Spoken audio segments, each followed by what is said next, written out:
Talk. If my uh sorry, I got to get up in front of the camera like this. Okay, I guess it looks okay. Anyway, I know y'all seen my boogers in my nose. Welcome back to another episode of Business Talks. We are going to talk about the fentanyl crisis that's happening in America, actually in San Francisco and throughout the United States. We're also planning to talk about the homelessness in San Francisco and Dave Chappell. He just was there last week and he actually was talking bad about San Francisco. He was wondering what the hell happened to the place. And he used, some other colorful languages. But yeah, we're going to talk about what he said during his stand-up comedy. It was kind of like a surprise show. So we'll go through what he said about San Francisco.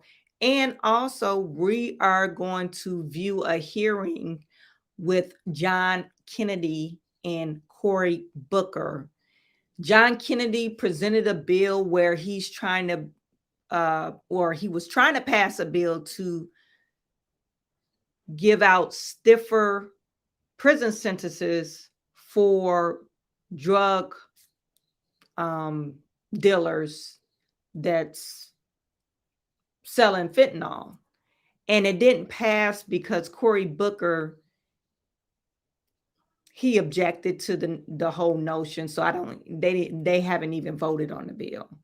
But we'll view that as well. So this first video I'm going to show you, this is actually placed in San Francisco, and I'm giving you guys a warning. It's kind of sad to see, but this is what's happening on our streets. And we could say they're pretty much Democratic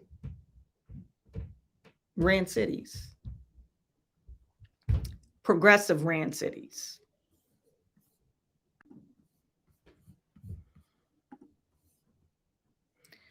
Let me get it queued up right quick.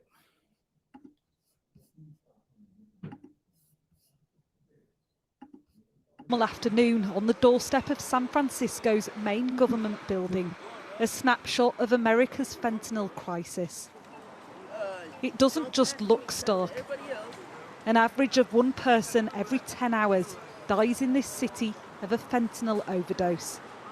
It's often here in the drug-ravaged Tenderloin District. Are you a fentanyl user? Absolutely.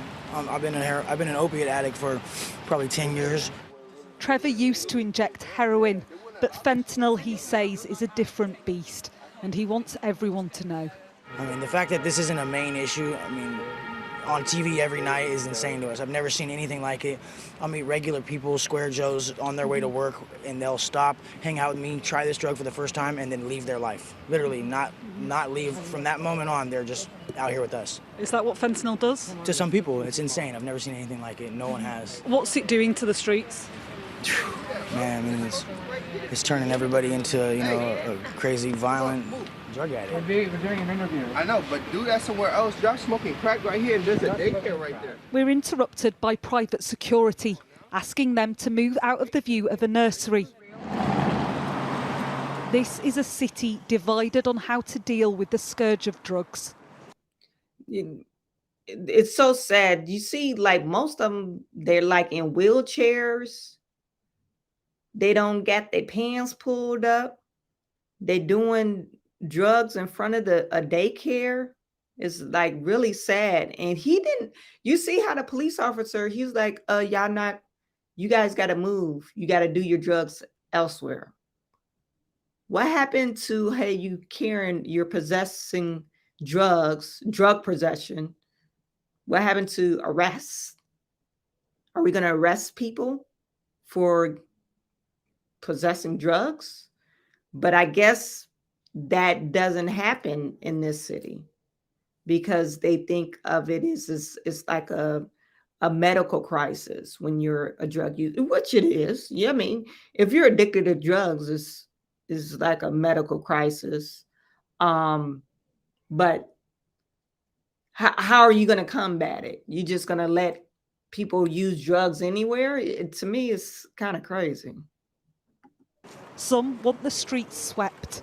Others prefer a more compassionate, health-based approach. No one wants to end up with a manslaughter charge because someone dies from their product. Jeff is a former drug dealer and says testing is the answer. 2 stripes would be a negative result. One stripe would be a positive result. Yep. So there's that second line showing up right now. Simple strip tests are now being used by dealers and users to check for fentanyl. It sometimes contaminates other drug supplies like cocaine. I know you work with one of the largest Mexican street gangs, helping test their cocaine to make sure it doesn't have fentanyl in it or traces of fentanyl in it. How does that work? If customers start to notice that people are dying from a batch of cocaine and that the autopsy results are showing that it's because of an opioid overdose, no one's buying that cocaine anymore. I mean, it just doesn't make financial sense to kill your customer base. Across town, beside a homeless encampment, a charity has set up.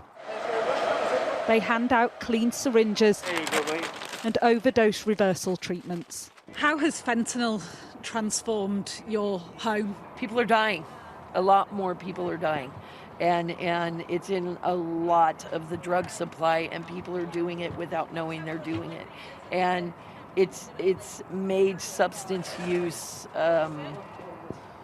horrifyingly deadly.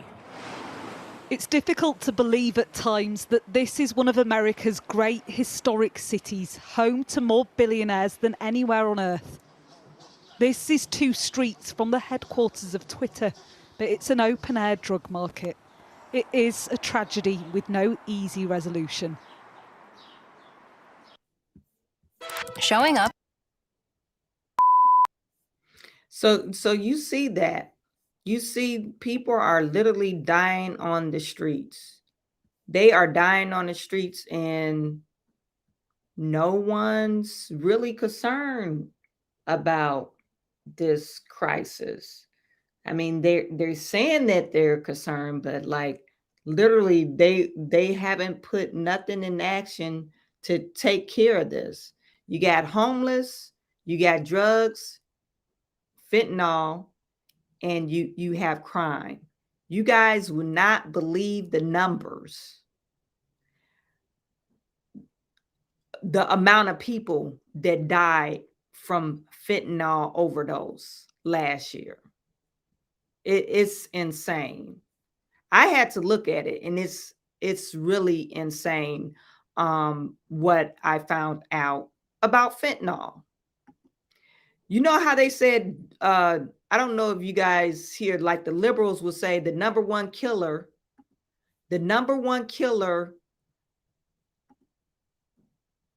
for young people or kids is guns. No. The number one killer for kids and young adults is fentanyl. Not methamphetamines, not crack cocaine, fentanyl. They might have thought they was buying meth. They might have thought they was buying some type of opioid, but no, it was laced with fentanyl. And it was a accidental drug overdose. Heroin. People die from heroin. Yeah, we know that it throughout decades, people died from heroin. And that's why people stopped using heroin. You rarely see somebody using heroin now. Like it was really prominent back in the 80s, 70s, and 80s. You rarely hear somebody that. Then they got the crack cocaine. Then they got the heroin was even in the 50s and 40s and 50s. But then they have crack cocaine. Then it was meth. But now, I don't know if you guys remember, years ago they stopped producing or making opioids like amphetamines. And what was I getting at? They stopped making this particular drug, so they went through to the synthetic. And I guess that synthetic is the fentanyl. So let me share with you this article. It's kind of sad because the people that's been dying, they're young people. You know, it's young people, and they die in vast numbers. They said in San Francisco, like they get 2 overdose a day. So two people die a day. You know, just in San Francisco. We're not talking about any other city. In San Francisco.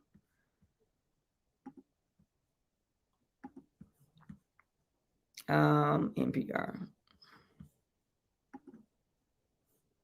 So this is NPR. This is an article on NPR. U.S. drug overdose deaths hit a record in 2022 as some states see a big surge. This article was written May 18th, so a couple of days ago. Drug deaths nationwide hit a new record in 2022. 109,680 people died as the fentanyl crisis continued to deepen, according to the preliminary data released by the Centers of Disease Control and Prevention. 8 states saw drug deaths continue to surge by 9% or more, with the greatest increases of 21% coming to Washington State and Wyoming. Dr. Nora Volkow, director of National Institute of Drug Abuse, said it's troubling that deaths continue to rise despite of the end of disruption linked to COVID pandemic. That's a very, very high level of overdose deaths. One could have expected that many of the challenges imposed by the COVID pandemic were resolved. We will see a deep dive in the numbers and overdose deaths. It's concerning. We have not seen that yet. It says some states sees improvement. There's some good news in the report. Overdose fatalities rose in 2022 at a much slower rate. Some states hard hit by opioid fentanyl epidemic also saw significant declines in drug deaths.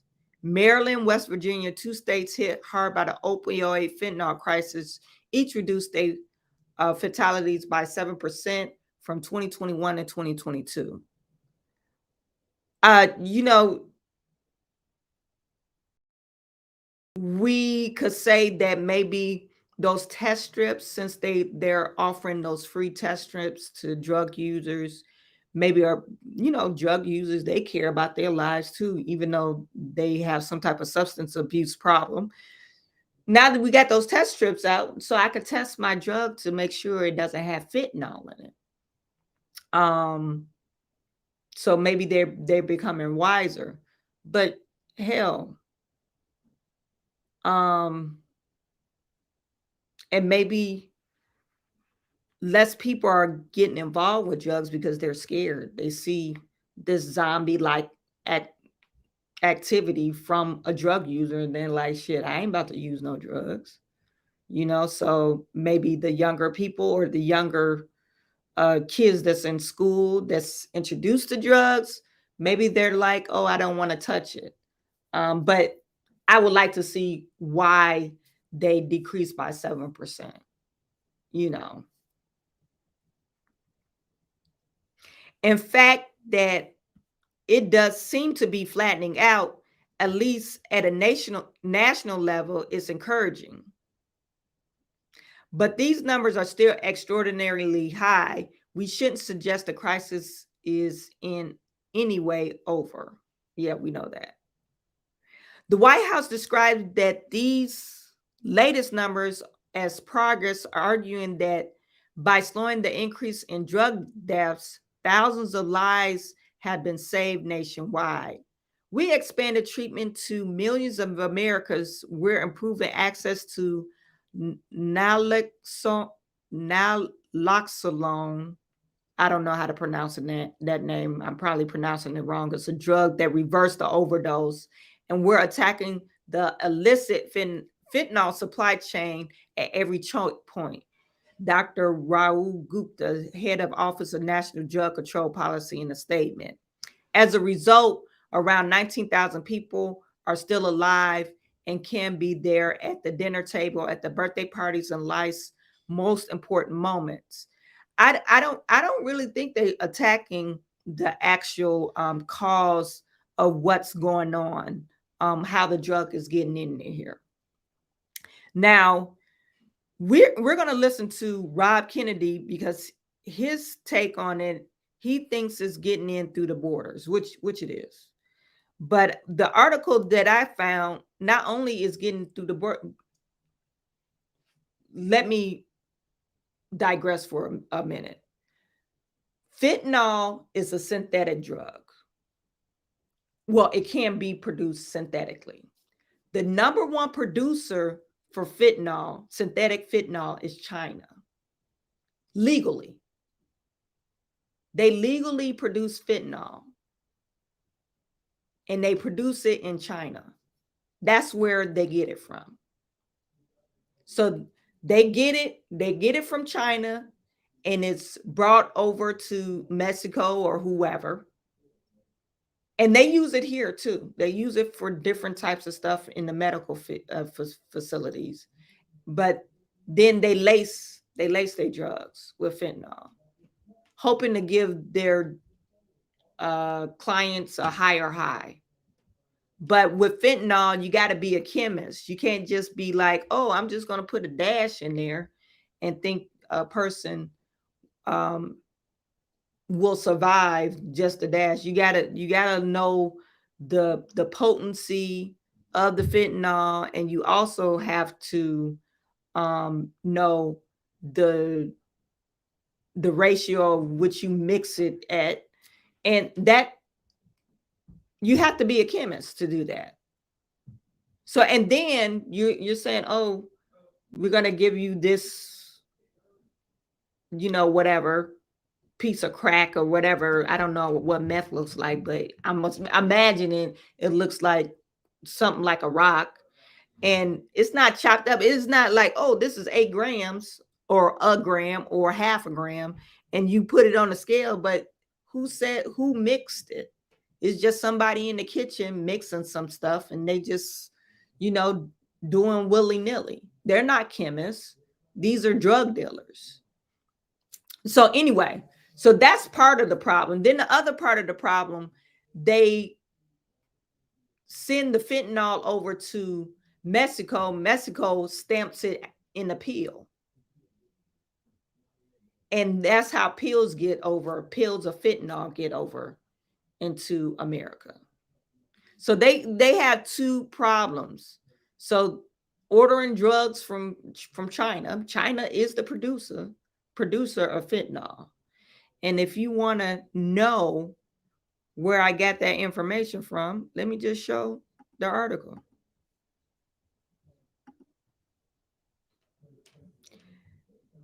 This is Dan Newhouse. He's a congressman for Central Washington. So, and this was written in February 28, 2023. It says America must stop China's lethal fentanyl engine. Hopefully you guys can see that. Oh, let me reset.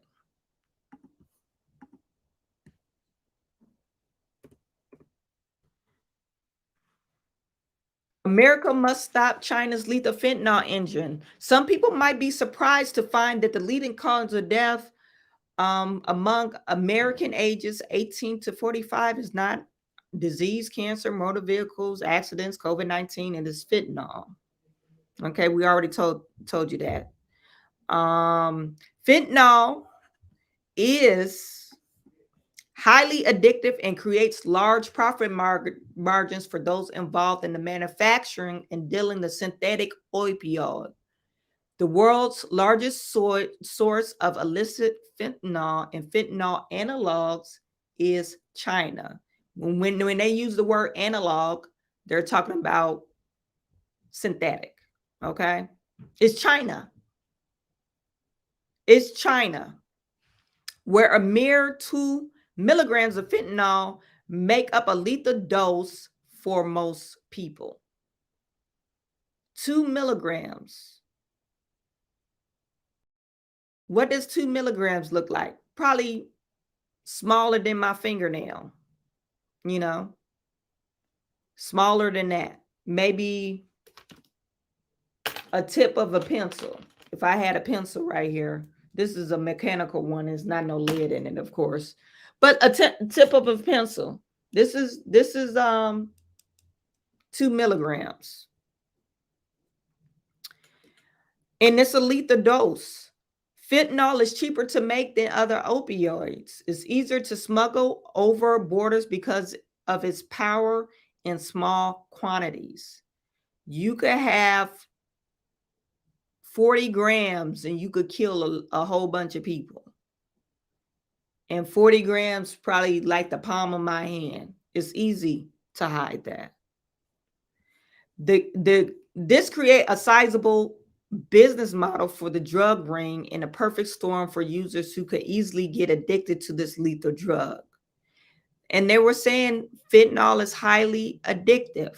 While we work to address the crisis at our southern borders and the drug addictions that is sweeping throughout the communities, it's important that we cut the lethal fentanyl engine off at its source, China. The precursor chemicals making up its essential ingredients of fentanyl and fentanyl-related related substances is from China. After being shipped to Mexico, the chemicals are produced into fentanyl containing tablets that enters into the United States via southern border. It's estimated that China is responsible for over 90% of illicit fentanyl found in the United States. China has a war. China probably doing this shit on purpose. They know we got a drug problem here. To me, the government should give a sentence back to businesses to bring our businesses over here. But no, they're penalized. You're penalized if you own a business here, especially a manufacturing business. And I'm not talking about the EPA. I'm just talking about in general how much business taxes you have to pay. And so China on every front, they have a way to attack America because we are mass consumers. We're not producers anymore. So that is a problem within itself. And so now they're attacking us because we have substance abuse problem. And they know it. So they're exploiting that. Type in the chat. Let me know what you think about that. Let me know what you think. They're responsible for 90% of the fentanyl that's found in the United States. We're talking about we got a war with Ukraine. Or we're in a war with Ukraine from Russia. We're in a war with Russia. Basically, we don't know why, but we're in this war. Russia ain't never brought no stuff over.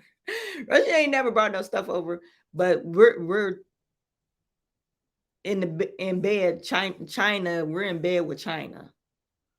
And I think that's why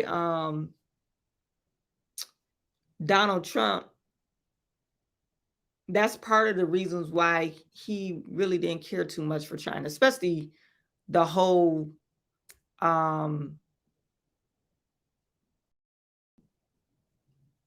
thing where, you know, the trading, you know, imports and exports. mainly the imports. You know, they were taxing us on goods that's coming in here, you know. So anyway, yeah, you guys type in the chat, let me know what you think. I'm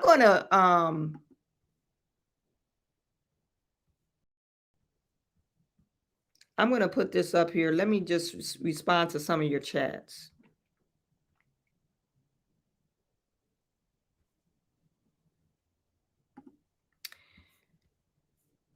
Okay, this is, let me just take this thing down.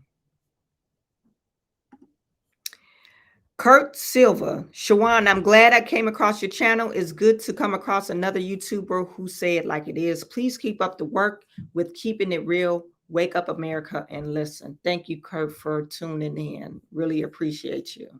And it's always good to have other YouTubers come on and support.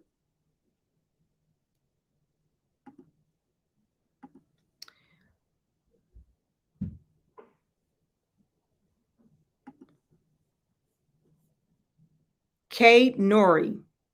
It's wild in Texas. I think my aunt may have died from this crap. Her husband didn't get an autopsy. Yeah, that's sad. Kay Nuri also said, America lost the war on drugs when they criminalized many addicts in the 1990s. Yeah.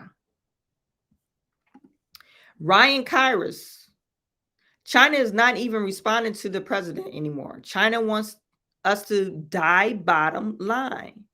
They are more happy to send it to Mexico. You're absolutely right. Yeah, they China don't like us. They want us to see us die. This next video I'm going to show you guys. This is based out of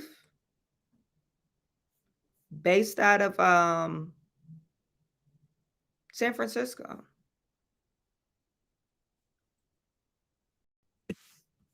This is based out of San Francisco, and this is another sad video that we got to watch.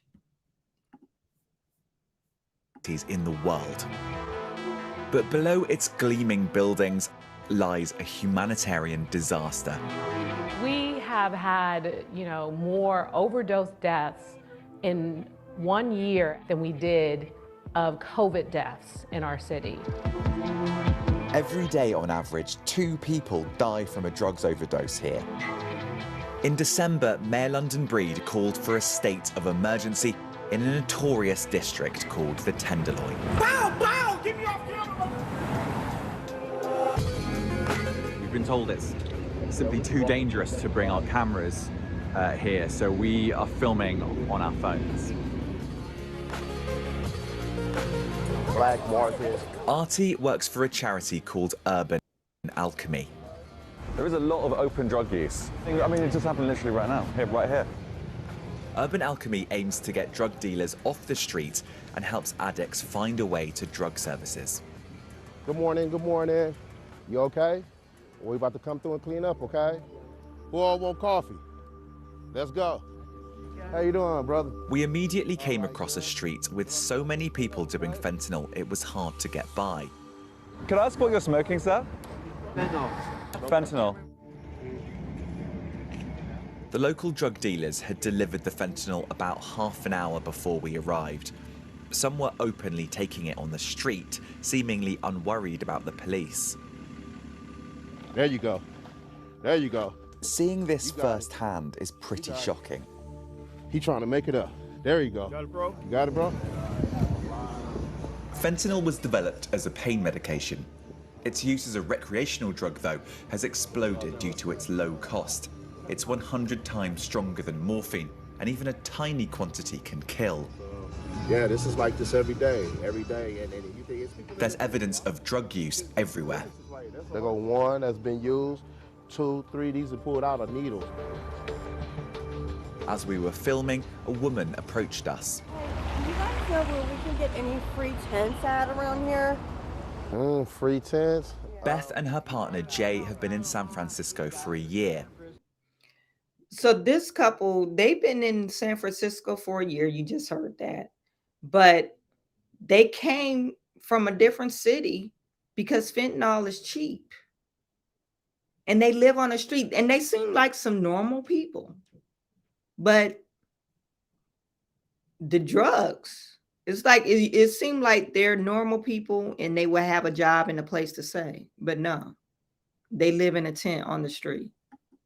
So are you doing fentanyl like today or? Every day. Every day, yeah. Really? Mm-hmm. What's it like living here?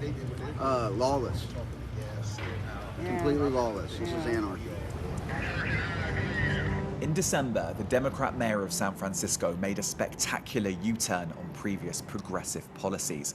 She had advocated defunding the police. Now she was refunding them. More aggressive policies on law and order. It is time for it to come to an end. And it comes to an end when we take the steps to be more aggressive with law enforcement and less tolerant of all the bullshit that has destroyed our city. San Francisco is falling apart. The right-wing media in the US has become obsessed with San Francisco. The Tenderloin, I didn't think it would, but it's actually gotten worse. The city is covered in filth and homeless encampments. To many Republicans, the city is a sign of everything that's wrong with the left. A town ruined by liberal drug laws and a lax attitude to crime. And the figurehead for that is this man, Democrat Chaser Boudin, the elected district attorney for San Francisco.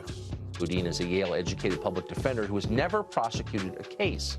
Fox News has mentioned your name more than 1,000 times in written content in the last year. Well, it sounds like you're paying more attention to Fox News than I am, and my sympathies for that. We come together today because of our... Chaser Boudin is a radical, part of a wave of liberal DAs that have been elected in cities across America. He's responsible for which crimes get prosecuted. His detractors say he simply doesn't prosecute enough and that he's soft on crime.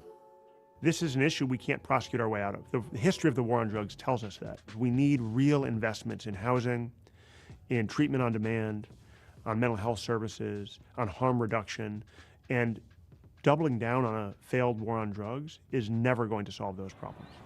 But London Breed argues that the city's compassion has been mistaken for weakness. We have services.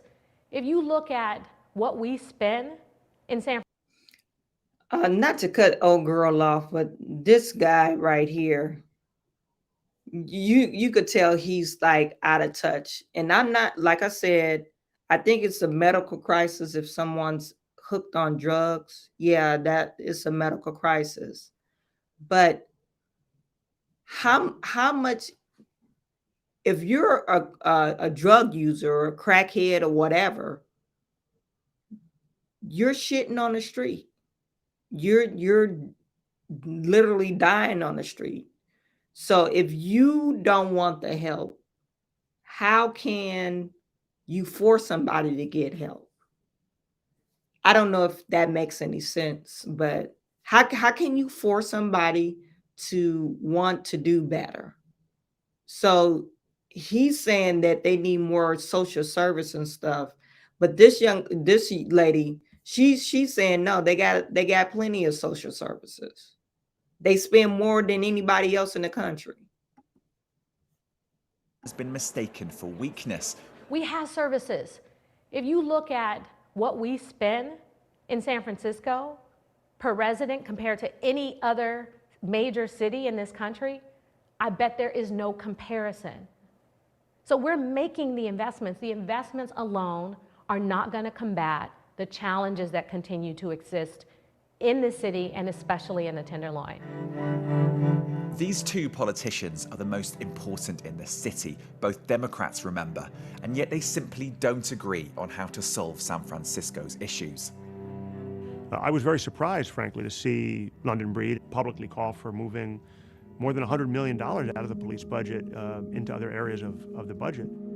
And while the politicians argue about how to tackle these problems, some worry that time is running out for their loved ones. Jackie's son, Corey, is living on the streets of San Francisco.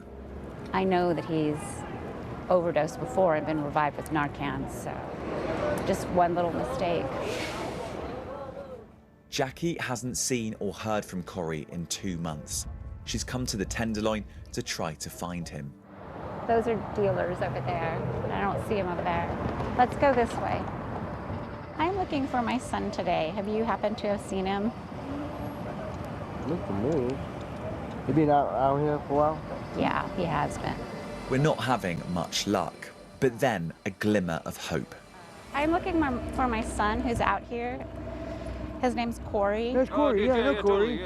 I know him. Yeah, I know Corey very well. I see Corey all the time. When's the last time you saw him? Yesterday. Did you see him yesterday? Was he here in San Francisco or was he in Oakland? He was here. Can you just tell him his mom's out here looking for him next time you see him? Is everything okay? Everything's okay. I just really miss him. That might be him right there. With a wheelchair? No, it's dirt. Sorry. Despite our best efforts, we simply can't find him. Corey is not blameless. My son makes the choices that he does that got him into this position, and he'll be the first to tell you that, you know, he made this mistake. So while he has a part to do with it, I think the dealers, I think Chesa Boudin, I think Mayor London Breed, I think they all have a hand in it not going well. San Francisco isn't short of good people trying to help. Back in the Tenderloin, Artie managed to find Jay and Beth a new tent. That's why we do what we do. They'll at least be able to sleep better tonight. But until someone comes up with a solution to the problems in the Tenderloin, it's likely to remain tough for them and thousands like them. This is a DD-214. If you want to... Yeah, like I said, that is sad.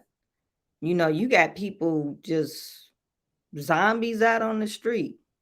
And most of them are walking hunched over with their pants halfway down, shitting on the street. It's like really sad.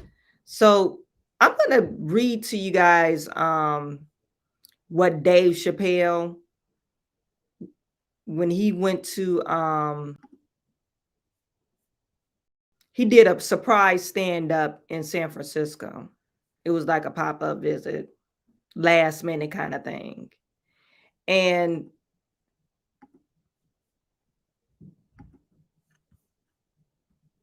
people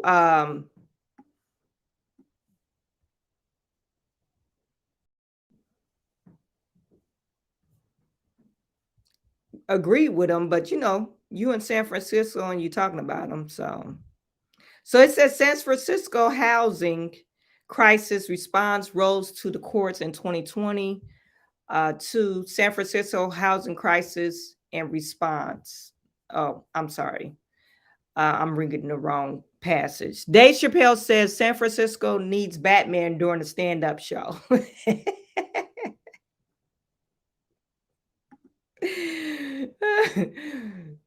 Okay, so Dave Chappelle took aim at San Francisco during a surprise show on Thursday. What the blank happened to this place? Chappelle asked the crowd at the city's Masonic Auditorium while discussing the homeless population, according to the review by SF Gate.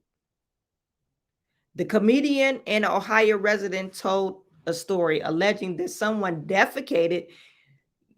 They're saying alleging. Someone defecated in front of the restaurant as he entered the establishment. Do you think that was alleged? Allegedly? No, somebody actually took a crap.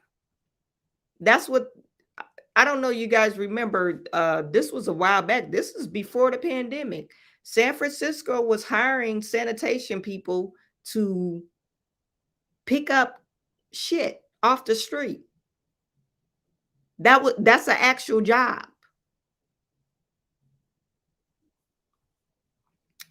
Chappelle called San Francisco half glee, half zombie movie and told audience that the city needs a Batman.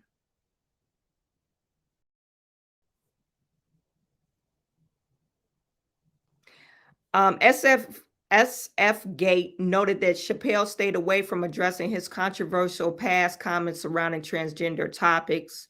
The comedian has faced continued backlash for the 2021 Netflix special, The Closer, due to his remarks about the LGBTQ plus community, in particular, his focus on transgender community. Chappell's stand-up special, The Closer, led to the walkout on Netflix employees and protests when the CEO Ted Sarandos doubled down on his defense of, in despite of accusation of transphobia. Okay, yeah, we know that. We already read that or heard about that before. But yeah, Dave Chappelle, he called San Francisco out, which somebody should, because it's an absolute mess. And then they talking about giving Black folks reparation. I mean, in San Francisco, I'm Black. Am I against reparations? No. If you're gonna give it to me, I'm gonna take it. But there's a lot of other stuff, other problems in the community besides wasting all this time and energy on computing reparations. I think it's just a carrot stick that they then go in front of Black people so they could continue to vote Democrat. That's what I believe. But anyway, we got all these people dying. 109,000 people died last year because of fentanyl. That's insane.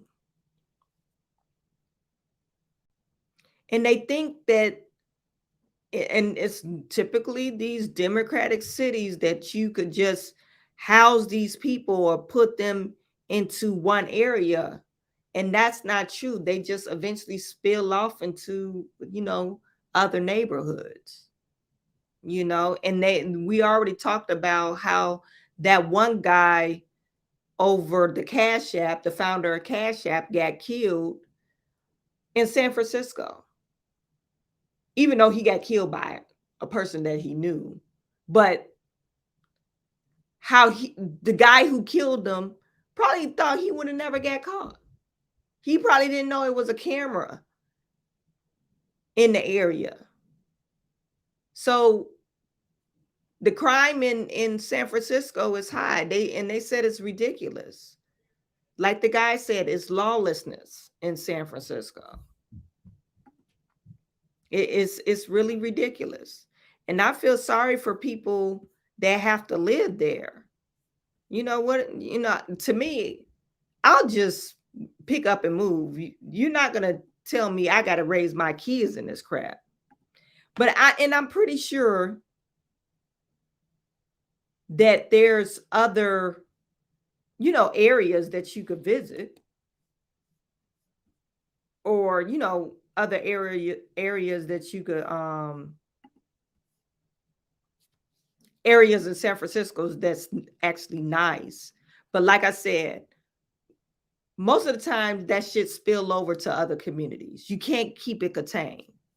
When you got like a drug problem and a crime problem, especially a drug problem, when it's everybody, you don't just get Black people on drugs, you got Black and white people on drugs. So eventually that shit spills over into other communities.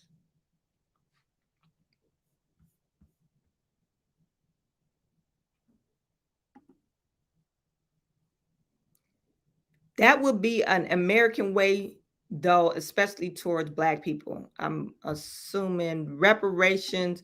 Okay, so reparations are necessary due to traumatic memory on DNA.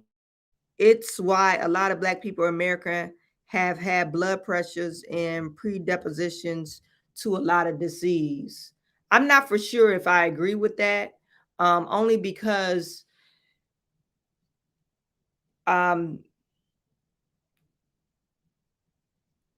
I think food choices is what you're getting at. I don't think you talking about traumatic past, and you're talking about it's hidden in our DNA. Yeah, you did that. If we talk about that, I forget what the experiment was called, and the monkeys was trying to get the bananas, and they get water hosed if they try to reach the banana. And so since it caused harm, all the other bananas or all the other monkeys start beating the other monkey up if they tried. The new monkey would come in. He didn't have any traumatic experience, but his traumatic experience would be the other people saying, or the other monkey saying, no, don't get that banana because you're going to get beat up. And before he even tried, they beat him up. So we could say that, of course, some people, you raise your kids to think a certain way. We could say that. Don't do that because this is going to happen. But I don't believe that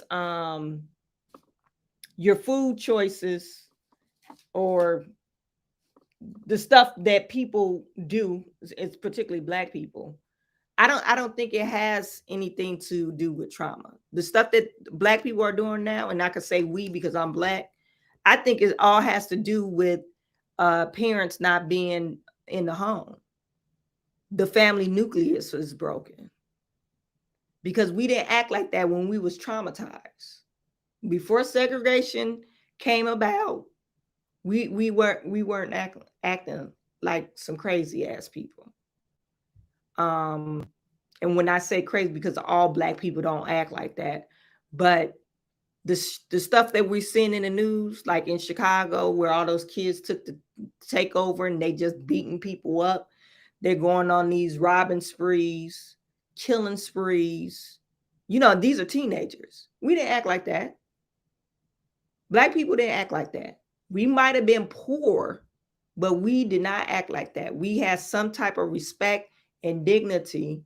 And it might have been because, we're scared of the white man, but I'd like to think it's because we had a family nucleus, and I don't want to get on the reparations. Like I said, I think it's a lot of stuff that they could fix within the Black community before they talk about spending a lot of time and resources on reparations, because I don't think they're going to give a Black person any type of reparation. But anyway, as I was getting at, I want to show you this other video.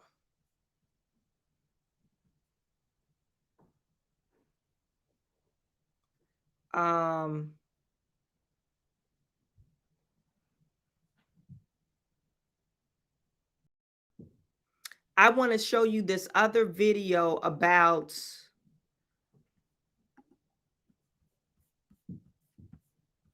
this is Senator Robert Kennedy, and where am I at?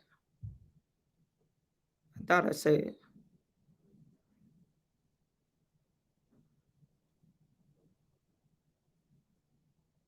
Yeah, Senator Kennedy and Cory Booker.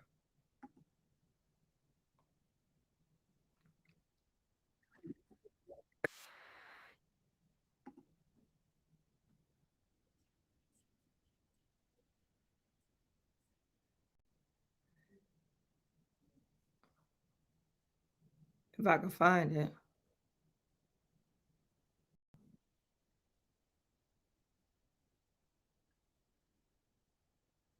That's not it, you guys. I'm just playing in that squatter. That's not it either.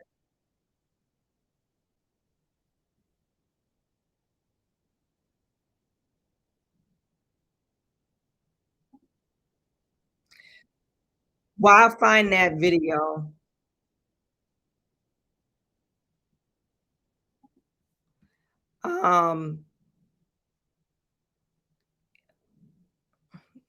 okay, here it is.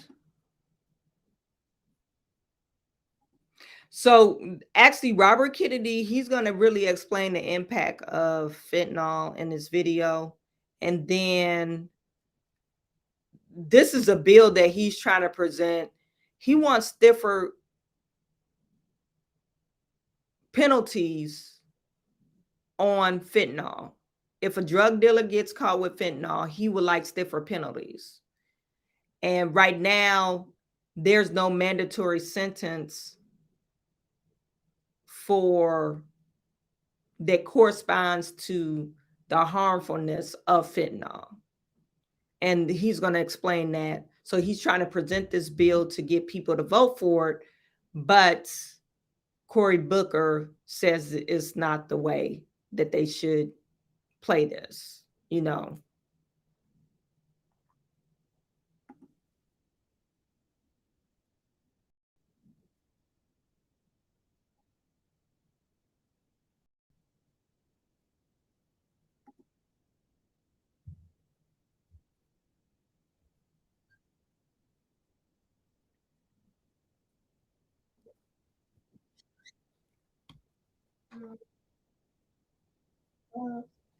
Every time I put this in, Did you try? I just keep getting off the fat. Is there another charge into? Okay, but there's no And then get cannons if his battery. Is he using it? Coconut.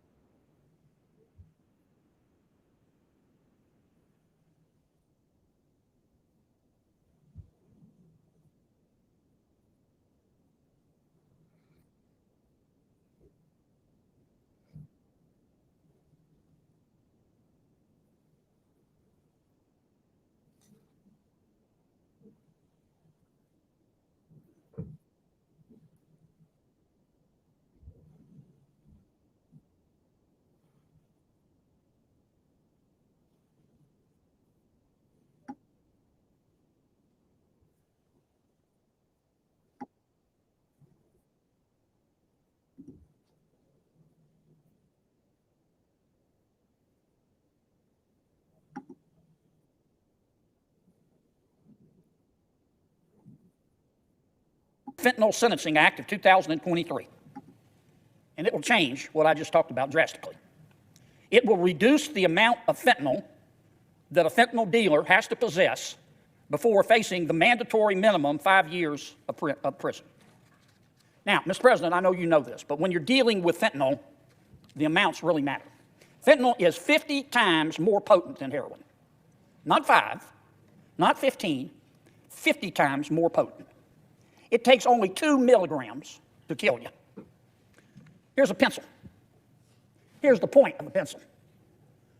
The amount of fentanyl you can put on the point of a pencil will kill you. Let me say that again. The amount of fentanyl that you can put on the point of a pencil will kill you. Today, fentanyl dealers can carry up to 40 grams of fentanyl before they face the minimum 5-year, mandatory minimum 5 years of prison. And with me today, Mr. President, is one of my colleagues, Mr.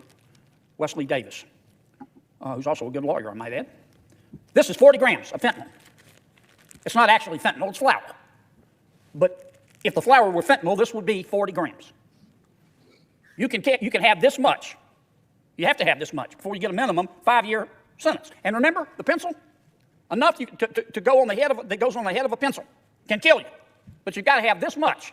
I don't know how many pencil points this is, but it's a lot. You've got to have this much to get a. Whether you have a sizable property portfolio or you're. Yeah, so that's 2 milligrams, what he's talking about, Robert Kennedy. You have to get to become a lethal dose. So, yeah, it's not that much. 40 grams. It would kill 20,000 people. It will kill, this amount will kill every member of this body 200 times over. Every member of this body 200 times over. And thanks to us and the laws that we pass, the fentanyl dealer would just get a minimum 5-year sentence. see that other bag. Now this bag has 400 grams in it. It's flour, but fentanyl would represent the same thing. This has 400 grams. You have to have 400 grams, given the laws that we have passed, to face a mandatory 10-year sentence. 400 grams will kill 200,000 people, dead as a doornail. Shreveport, Louisiana, in my state, some of you have been there. If you haven't, you should visit, is home to 184,000 people. So a dealer has to have 400 grams, an amount that would kill every man, woman, and child in Shreveport, 400 grams, in order to get a mandatory 10-year sentence. Now, these sentencing guidelines do not reflect how much damage can be done with just a little bit of fentanyl. For example, fentanyl dealers face the 5-year mandatory minimum sentence if they had 5 grams of amphetamine. Here's my chart here. To get a minimum of 5 years in prison, you have to have just 5 grams of methamphetamine. But you have to have 40 grams of fentanyl, which is 50 times more powerful than heroin. I mean, does that make any sense to anyone? Now, meth's a bad drug. I'm not defending meth. But it's not nearly as lethal as fentanyl. This stuff will kill you. And people deal with it every day in America. They deal it every day, and they're not facing consequences. In 2021, in fact, meth killed less than half as many people as fentanyl. Yet fentanyl dealers, I don't want to call them traffickers because that sounds too tame to me, too beige. They're dealers. They're drug dealers. They're death dealers. Fentanyl dealers can possess 8 times as much fentanyl before facing the same mandatory minimum sentence as somebody who's dealing meth. We need a sentencing scheme that looks like somebody designed the damn thing on purpose. Now, we need to have a criminal code that reflects fentanyl's lethal force. For him to recognize that's been that for years, since the 1980s.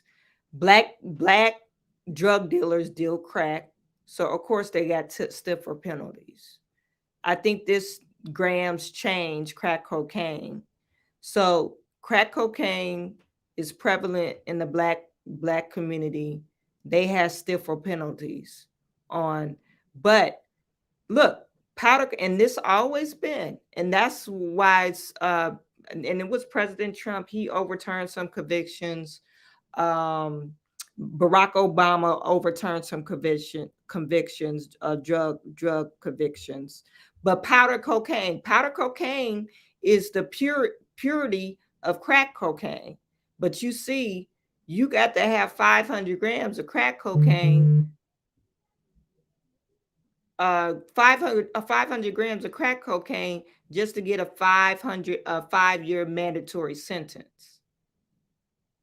To make crack cocaine, you got to have powder cocaine. How do I know this? Because I know. I won't tell you about what I know about drugs, or how I know about this kind of thing. But like I said, I've been in that life before. And I know people that dealt drugs. So you need crack cocaine to make powder cocaine. So like I said, this is because of the drug laws that they enacted, and this is President Biden that we have in office. That's why I said you shouldn't be voting Democrat. That doesn't even make any sense. He put this in office. Okay? So if you're wondering about that, how that got in office, that's because of President Biden. My bill, the Fairness in Fentanyl Sentencing Act of 2023, it's pretty simple. It will cut the fentanyl threshold for the 5-year mandatory minimum sentence from 40 grams to 2 grams. From 40 grams to 2 grams. Now, you're not going to have 2 grams of fentanyl on you unless you're dealing. It would reduce the legal threshold for fentanyl analogs as well. Fentanyl analogs, these are synthetic copycats of fentanyl. And actually, they can be even more lethal than pure fentanyl itself, these analogs. Today, if a dealer can carry up to 10 grams of fentanyl analogs, today, I should say, a dealer can carry up to 10 grams of fentanyl analogs before facing the 5-year mandatory minimum sentence, and my bill would drop that threshold down to half a gram. By doing this, Mr. President, my bill helps our criminal code reflect the reality that fentanyl is not like other drugs. It's not. I mean, as bad as meth is, as bad as PCP is, as bad as crack cocaine is, as bad as heroin is, as bad as powdered cocaine is, fentanyl is in a class by itself. The drug cartels who operate south of our border have found that fentanyl is a cheap way to cut corners and to make more money. They use fentanyl to make other drugs. They put fentanyl into cocaine, they put it into heroin, which makes the final concoction cheaper and more powerful. Today, everything from marijuana to Adderall can be laced with lethal amounts of fentanyl on the black market. It gives the concoction more kick, and the drug dealers make more money, which is all they care about. And if the drug dealers don't measure it right, it'll kill you. One thing I don't agree, and this is what he's saying right here. Yeah, it makes more money, but if you don't cut it right, it kills your customer off. Why would you want to do that?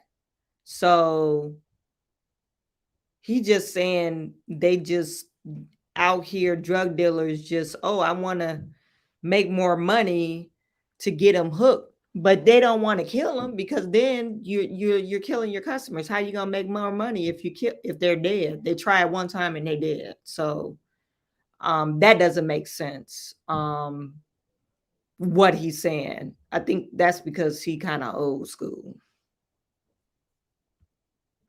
Now look, we all know that young people experiment. And many young people, I dare say most young people, are going to try drugs. When my son, who I love more than life itself, was a youngster, he's no longer young, well, he's young. I consider you and I young, Mr. President. But when my son was growing up, he's now a grown man, I would lecture him about drugs, and I'd say, don't use them. I knew he was going to try them, but I'd say, don't use them. He said, Dad, why? You get addicted. You get addicted. And I was always terrified that my son would get addicted, would fall in with the wrong crowd. That conversation today is different for parents with young teenagers. Now it's you can't even try it once, not fentanyl. You can't even try LSD or meth or PCP or crack cocaine or heroin or powder cocaine. You know why? You did. Because it might have fentanyl in it. The drug dealers cut these products with fentanyl. And if they put too much in it, you get one shot. One shot. Forget addiction. The first time a young person experiments might be the last. Now, my state of Louisiana, like every other state in this country, has seen the carnage of fentanyl. We all have. In 2021, 94% of drug overdose deaths in New Orleans were related to what? Fentanyl. In Louisiana, we call our counties parishes. Our coroner's office in East Baton Rouge Parish investigated 300 overdose deaths. 88% of them last year were linked to fentanyl. In the average month in St. Tammany Parish, or county, where I live, we lose 10 or 11 people just about every month. 10 or 11 young people usually to fentanyl overdoses. And why? These aren't people just taking fentanyl. These are people taking other drugs that drug dealers, each of whom should be assigned a special place in hell, other dealers are cutting with fentanyl to give the concoction a higher high to make more money. And if they measure wrong and put too much fentanyl in it, you get to try their product one time, and then you're dead. These are sons. These are daughters. These are friends. These are coworkers.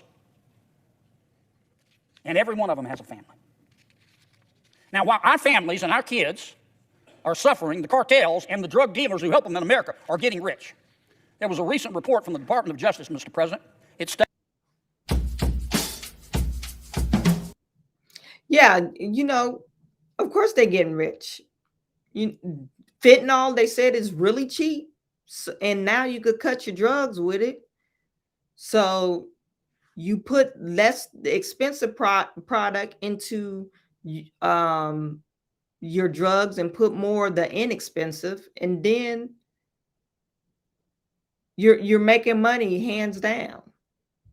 So of course, yeah, Drug dealers, they make a lot of money. That's why they're in the business. Sonoma cartel's most lucrative endeavors. That cartel is led by 3 of El Chapo's sons. We're not talking choir boys here. They have made a boatload of money selling poison to our children. But it's not just them, it's dealers in the United States as well. Our Customs and Border Protection officers are working as hard as they can to stop drugs from coming into this country. But their hands are tied by our bad policies. More people have crossed the border in the last year than at any time in the history of ever. That's a fact. More than 5 million people have entered this country illegally under President Biden, during the Biden administration. I only have 4.6 million people in Louisiana. 5 million people entered into the borders since Biden been president. That's even with the Title 42. That's crazy. Probably 4 million going to enter in the border this year. Probably a little bit more just this year alone. So we're talking about like 10 million people just in the 3-year term. So imagine just us adding another state the size of Louisiana. And the problem is expected to get worse. As we know, Title 42 expires next week. And more people will be coming in. But it's not just folks who are coming into our country illegally. And let me say, I don't hate migrants. I don't hate immigrants. I love immigrants. I mean, we're a nation of immigrants, but we have a legal immigration system, and we all follow it. And most Americans, they distinguish between legal immigration and illegal immigration. And if you support legal immigration, as I do, and oppose illegal immigration, that doesn't make you a racist, as some people think. The American people oppose illegal immigration and support legal immigration for the same reason they lock their front doors at night. Most Americans don't lock their front doors at night because they hate everybody on the outside. They do it because they love people on the inside, and they want to know who's coming in and out. And they're happy to welcome, I'm happy to welcome Nigerian doctors and German engineers and whomever to come into our country legally. But vetting people at the border is not racist, it's prudent. But a lot comes across that border, and not just people. A lot of fentanyl does as well. In 2022, the Customs and Border Protection seized 14,000 pounds of fentanyl, 127% increase from the previous year. That's enough fentanyl to kill every man, every woman, every child in the United States. Now, we've got to show the cartels and the people in America, in our communities who are dealing this stuff, that there are consequences for poisoning people, and especially young people. I've also introduced a bill called the Notorious, Aggressive, Remorseless Criminal Organizations and Syndicates Act of 2023. It's known as the Narcos Act. It'll designate these cartels as foreign terrorist organizations. And we need to give our border agents the resources to secure the border and to stop these dealers before they set foot in our country. Well, let me return to the Fairness in Fentanyl and Sentencing Act of 2023. It's not going to solve the problem, Mr. President, but it's a start. Dealers carrying enough fentanyl to kill a small town deserve to face a minimum mandatory sentence of 5 years. And they deserve to be punished more severely than someone carrying meth or PCP or crack cocaine, because fentanyl is in a class by itself. And without serious prison sentences for these drug dealers who put money over human life, we're not going to make progress. A 5-year prison sentence can close one stream of fentanyl into our communities, and it might deter the next person who's looking to make a quick buck while trafficking this poison. I want to be clear. I'm almost done, Mr. President. My bill is not looking to punish addicts. My bill will not punish addicts. Now, I believe in free will and responsibility. But I also think that there are mitigating circumstances in the nitty-gritty of life. And that's why if you're an addict and you're convicted of a crime, a serious crime, a judge will consider mitigating circumstances like addiction. I wouldn't wish addiction on my worst enemy. This bill isn't about addiction. A lot of these people don't even take their own product. This is about people, fentanyl dealers, who deal death every day to make money. And there ought to be a special place in hell for them. And this Congress, this Senate, punishes them less than we punish somebody dealing meth. Mr. President, as if in legislative session, I ask unanimous consent that the Judiciary Committee be discharged from further consideration of S. 878 and the Senate proceed to its immediate consideration. Further, Mr. President, I ask that the bill be considered read a third time and passed, and that the motion to reconsider be considered made and laid upon the table. Is there objection? Reserving the right to object. Senator from New Jersey. Mr. President, the senator from Louisiana is a friend and someone who is, as he said, angry about these issues. That passion is real. His anger, his frustration, his determination is something that I share. In fact, I think this is one of the issues that if you polled 100 senators, you would see 100 senators who sincerely and urgently believe we need to do something with this crisis that the senator from Louisiana has so patently and clearly and candidly put forward. The fentanyl crisis is killing Americans at outrageous rates. Doing nothing or continuing to do the same thing is absolutely unacceptable. So my colleague, his passion, Louisianans should know that this is one of the best fighters when it comes to protecting people in his state, and his passion for protection affects people all over this country. But this is the challenge I have. We have now seen generations of the so-called war on drugs, and the solutions that we seem to come up with are about more and more and more incarceration, longer and longer and longer sentences. And if that would solve the problem, count me in for continuing to go down that pathway. We now incarcerate more people than any country on the planet Earth. 1 out of every 3 incarcerated women on the planet Earth are here in America. 1 out of every 4 incarcerated people in the world are here in America. But has that stopped the crisis of drugs in our communities, kids dying of fentanyl, of opioids? No, there is no correlation. Not one study, nothing shows that higher and higher rates, higher and higher sentencing relates in any way to safer and safer communities. And I have looked for that data. The Department of Justice itself, the folks who are prosecuting people for drugs, their own report from the National Institute of Justice says more severe punishments do not chasten individuals convicted of these crimes. It has no correlation at all. And yet, as my colleagues pointed out, every 7 seconds someone is dying. And so the question is what will make the difference? My colleague, if you follow the evidence that you so passionately talked about on this day, National Fentanyl Awareness. Would you be interested in collecting 5-figure paychecks for a few hours of work? I think he's gonna. I saw this video before, but he's talking about more social programs. And I like Cory Booker, even though he's a Democrat. I like him, but he's talking about more social programs. The things that we know are actually driving down the deaths are treating this issue like a national health crisis. Yes, we need law enforcement. Yes, we need to stop this fentanyl coming into our country. Yes, the law enforcement needs all the tools. I support them. I will fight for them. I will continue to invest in them. But what's lacking to save lives is the kind of healthcare access that we need. Drug treatment, awareness, public health interventions. We know those work, but yet we don't have the resources in communities to do them. I bring your attention to some of the facts. National Institute of Health reports that 85% of our prison population right now, think about that. The overwhelming majority of our prison population right now has an active substance use disorder. Incarcerated, or people incarcerated involving drug use. That's who we're incarcerating in America right now. Folks coming in and out, getting further and further engaged in that dark world of drug abuse and drug sales, but we're not solving the problem. Let me bring attention to the fact that when it comes to sentencing, my colleague was talking about the mandatory minimums, but you know what? You get caught with possession. I know this. You get tagged with possession with intent to distribute. God, if you're in a school zone, you get tagged with something else. We have prosecutors now that could stack up 20, 30, 40, 50 years, even more so.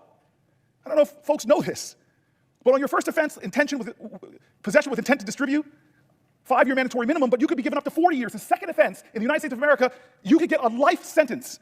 The mandatory minimum is 10 years to life. Is that stopping the crisis in our country? Do we need to bring in the death penalty? Is that going to stop what's happening in every 7 seconds?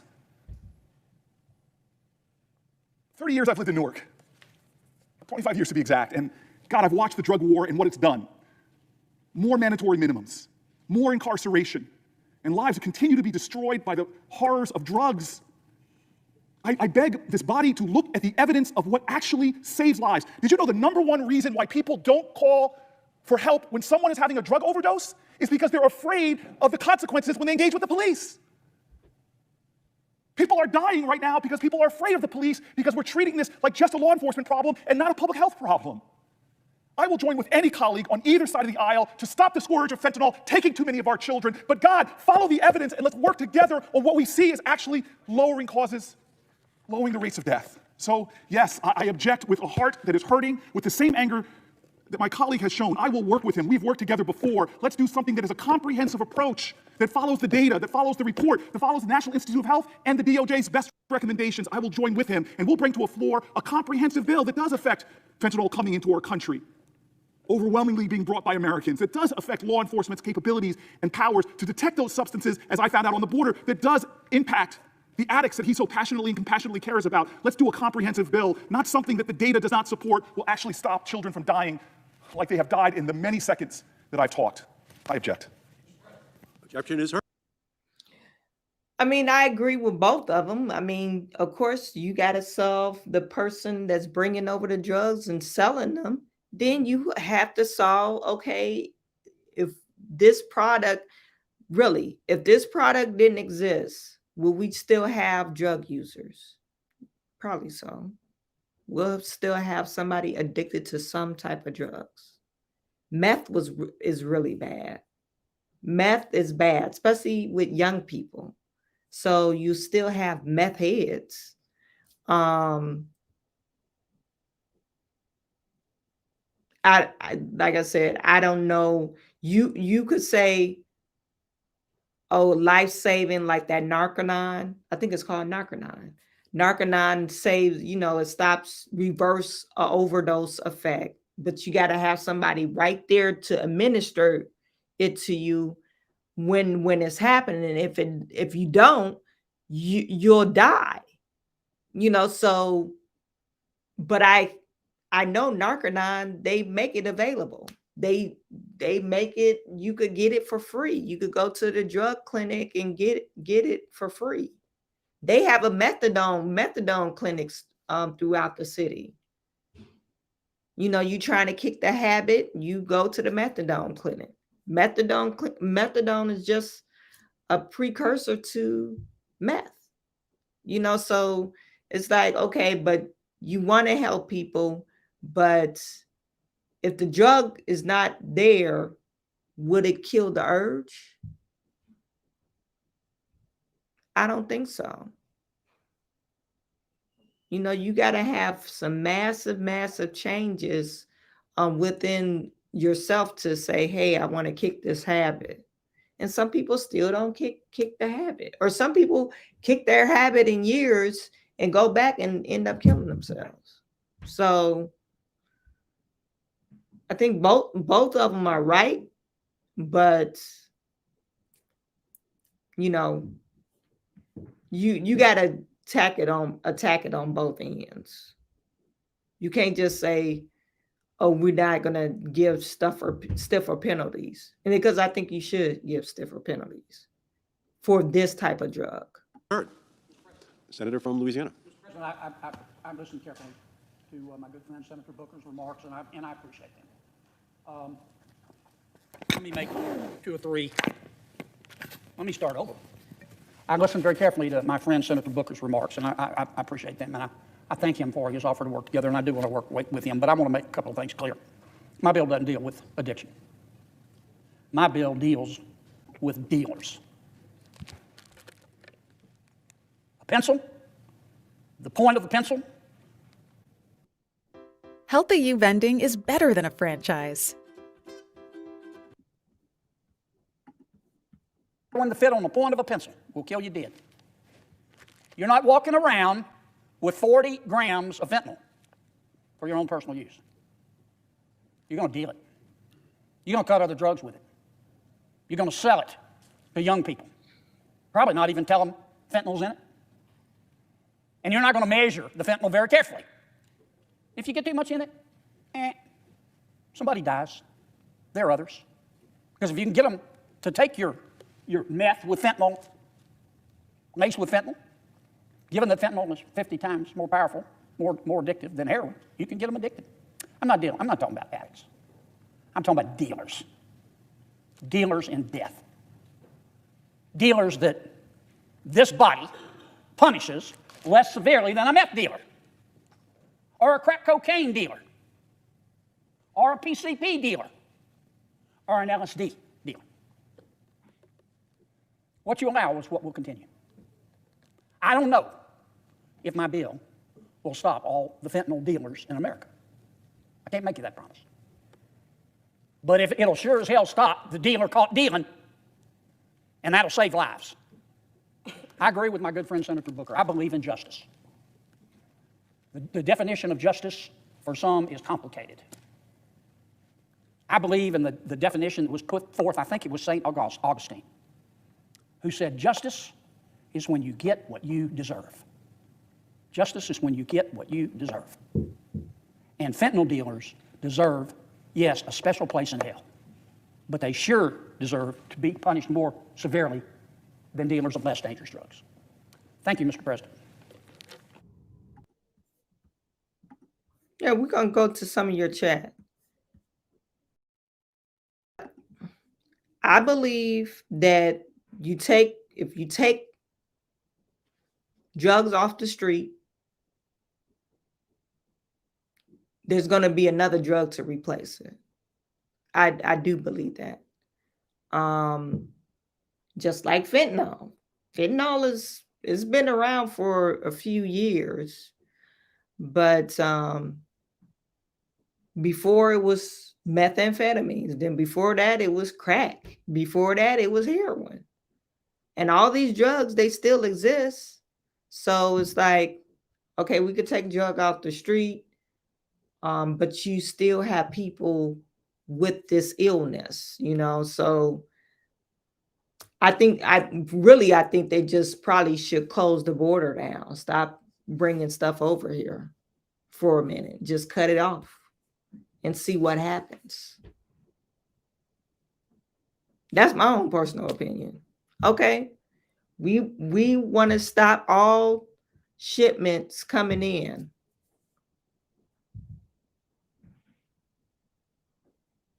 We might not have any clothes. We might not have any clothes. We got some fruits that we won't have. Some of the fruits that we eat is from, a different country, but let's close up some of these borders and secure these borders, because we already discussed fentanyl is produced in China. China sells it to Mexico. The cartel mix it up and make the fentanyl, and then they ship it in here. So if you want to get rid of the problem, cut it off at the source, cut the roots. Kill the roots. Let me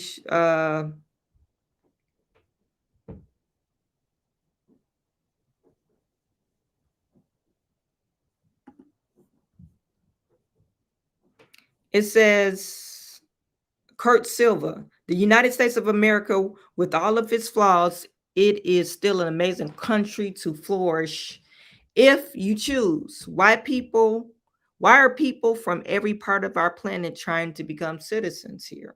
Yeah. I think y'all still talking about the reparations stuff. But yeah, America is a great country. That's why people trying to get over here. That's why the borders are overrun.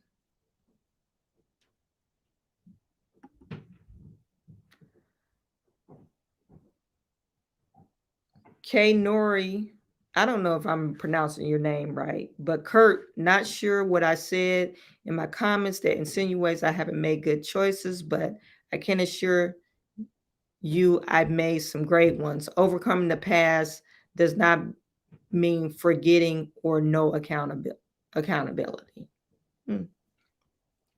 Yeah, you guys are still talking about reparations.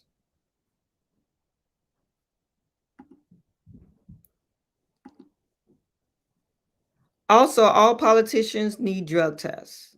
I think we should go for that also term limit, at least to the degree that they reflect the constituents of their jurisdiction. I don't know if you guys remember a while back that she was based out of California. She was some type of over the police commission. She was like police commissioner or something like that. And they caught her smuggling in drugs from China. She got some stuff from China, India, and Mexico. And she was smuggling drugs for about a whole year. And they arrested her. And she wasn't that smart. She wasn't a smart drug dealer. Because she was smuggling through like FedEx, like the United States Parcel Service.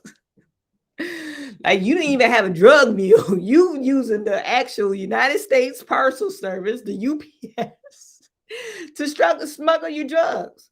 And it was an older white lady. She was smuggling drugs. It's kind of crazy.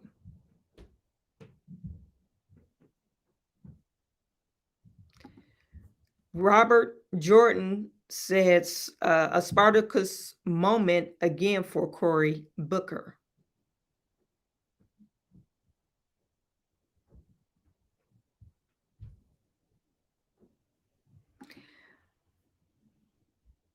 K.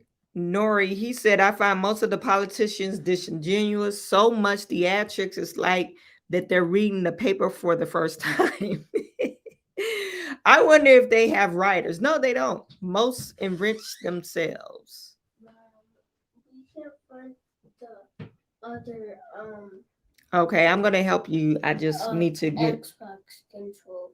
Okay, I can't help you. Madden. I can't help you right now. I'm online. I'll be up there in a minute. Okay. My kid, he wants me to stop what I'm doing so I can find a Xbox controller for him. Robert Jordan said, if you get rid of fentanyl, they'll just come up with another drug for people to use. Yeah, you're right. That's what I was just saying. Rock and roller. Most of these drugs rewire your brain. That's why just saying no or trying to quit doesn't work.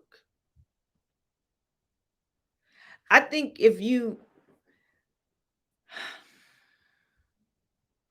my mom, I'm adopted, you guys. So my mom, my biological mother, she was a drug addict. And she dealt with her trauma with drugs. So I'm not the only child that she had. She had actually I got some siblings that I end up meeting. But her first child ended up passing away. I said, I'll come and help you in a minute. Get out of my room. I don't know what you're looking for.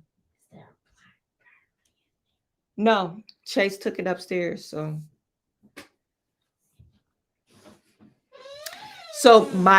she had a child that ended up passing away.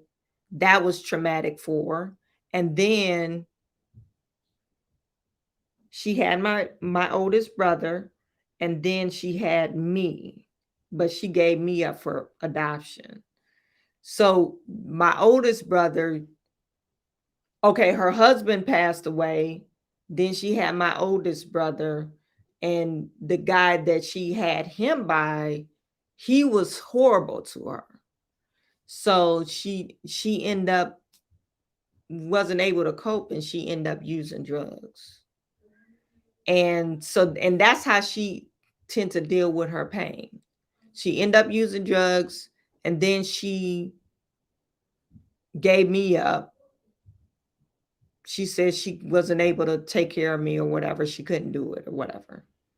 But it rewired her brain, because since then, okay, I was no longer a problem for her per se.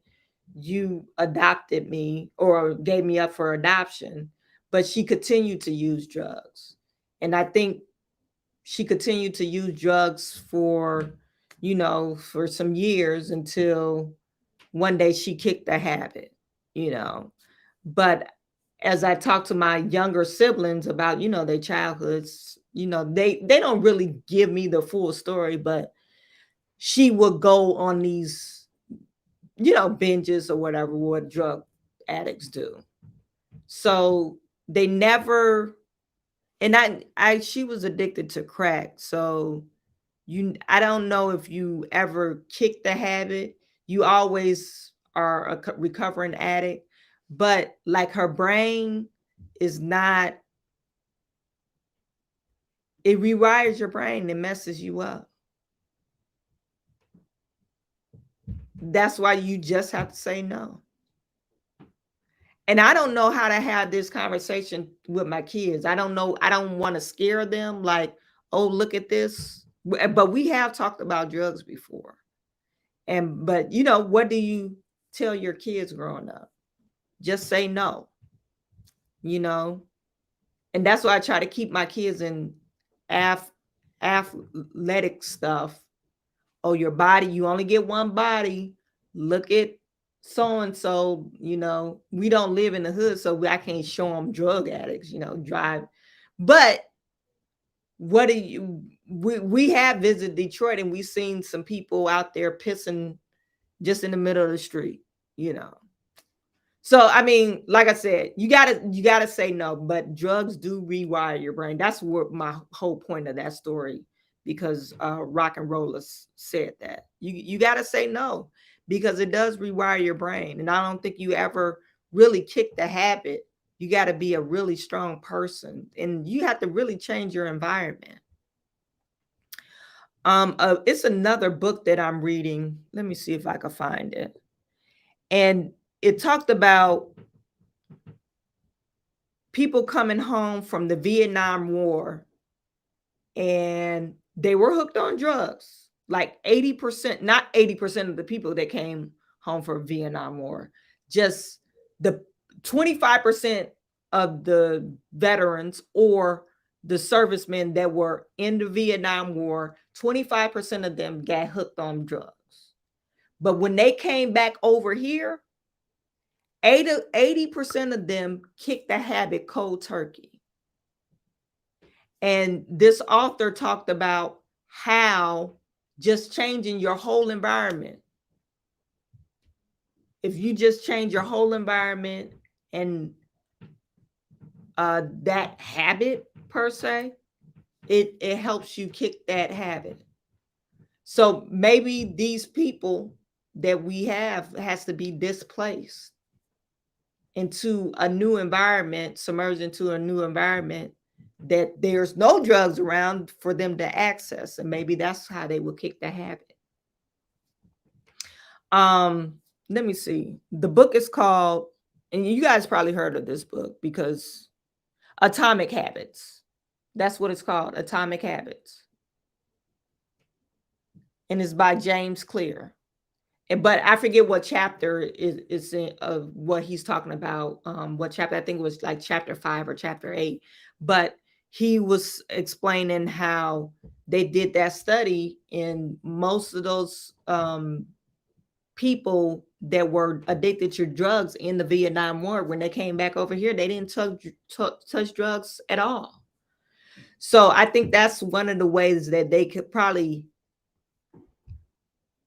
kick their habit. But we don't know.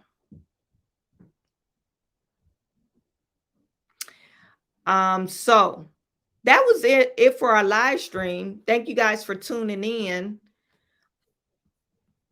I want you to make sure you subscribe to my channel. Make sure you leave a comment and share this video. That's how I continue to grow. When you comment and share and do all that fancy stuff, that's how I grow. And I appreciate all of you guys. I don't know if you saw my comment or my post. YouTube stopped hating on me and actually monetized me. I got demonetized, I guess because of political stuff. I'm not for sure. They just demonetized me.